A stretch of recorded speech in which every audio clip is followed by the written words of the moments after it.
If you are looking to get a $100 Lyft promo code for discounts on your rides, then here is how you can do it. So let's get started. Firstly, launch Safari on your iPhone or iPad. And once done, in the search address bar, use keywords like Lyft promo code or Lyft $100 discount code or Lyft ride promo in the search bar and search for it. Now, all you have to do is look for the results from the trusted coupon websites like coupons.com, Groupon, Honey, Retail Me Not, and simply tap on it.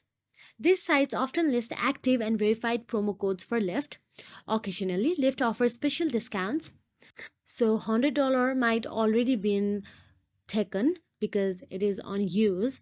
So you can choose any other available for the higher range, and after you tap on it you can see redeem option available there, and you'll be navigated to the Lyft official website and log in and type down this code and it will be done. So that is it. If you found this video helpful, please like, share and subscribe, and thank you so much for watching.